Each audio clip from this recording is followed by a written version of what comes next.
আজকে সকাল থেকে একটা খবর হয়তো আপনারা অনেকে দেখেছেন, সেটার কারণে আজকে ব্রিফিংটা করা জরুরি হয়ে গেল।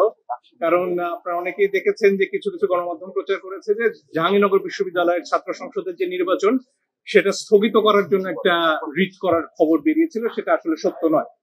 আপনারা জানেন সেখানে সম্প্রীতির ঐক্য নামে যে প্যানেলটি রয়েছে তার যে ভিপি পদপ্রার্থী অমর্ত্য রায়, তার প্রার্থিতা হঠাৎ করে বাতিল করে দেওয়া হয়। জানেন আপনারা যে সবকিছুর একটা সময় থাকে, অর্থাৎ প্রার্থিতা যখন হয়, ভোটার তালিকা হয়, প্রার্থিতার যাচাই বাছাই হয়, যাচাই বাছাই শেষে আপিলের একটা সুযোগ থাকে। এই সব প্রক্রিয়া শেষ হয়ে যাওয়ার পরে নির্বাচনের অল্প কটা দিন আগে গিয়ে হঠাৎ করে অমর্ত্য জানতে পারেন যে তার প্রার্থিতা বাতিল করা হয়েছে। এখানে কোনো পর্যায়েই তাকে কোনো শুনানির সুযোগ দেওয়া হয়নি, কোনো চিঠি দেওয়া হয়নি যে আপনার প্রার্থিতা বাতিল করা হবে। এই সব কিছু ব্যত্যয় ঘটিয়ে বিশ্ববিদ্যালয় কর্তৃপক্ষ তার প্রার্থিতা বাতিল করে। তিনি এই কিছুক্ষণ আগে এই রিট আবেদনটি দায়ের করেছেন।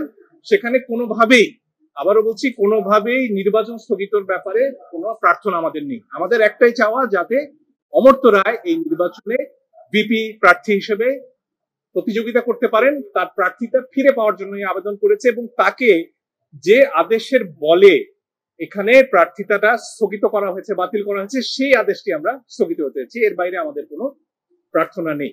আমাদের আশা, কালকে আশা করছি আমরা এই রিটটির শুনানি করতে পারবো এবং তখন আমাদের বিশ্বাস যে হাইকোর্ট বিভাগ এই শুনানি শেষে অমর্ত্যকে জাহাঙ্গীরনগর বিশ্ববিদ্যালয়ের ছাত্র সংসদ নির্বাচনে অংশ নিতে দেবেন, প্রতিযোগিতা করতে দেবেন।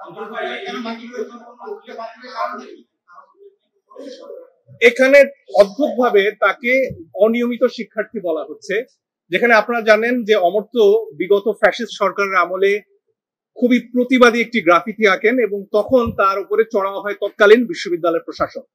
সেই সময় তার ছাত্রত্ব বাতিল করা হয়, তার বিরুদ্ধে মামলা পর্যন্ত হয় এবং তারপরে হাইকোর্ট বিভাগে তিনি আসেন। হাইকোর্ট বিভাগের থেকে নির্দেশ দেওয়া হয় তার ছাত্রত্ব ফিরিয়ে দেওয়ার জন্য, সেটারও ব্যত্যয় ঘটানো হয় এবং এইখানে তার কিছুটা সময় কেটে যায়। এই যে সময় এটা কেটে গেল, তার কোনো দোষে নয়, বরং ফ্যাসিবাদী প্রশাসনের কারণে, সে সময়কার বিশ্ববিদ্যালয় প্রশাসনের কারণে। কারণ তিনি প্রতিবাদ করতেন, আগেও প্রতিবাদ করেছেন, জুলাইয়ে প্রতিবাদ করেছেন, এখনো করছেন।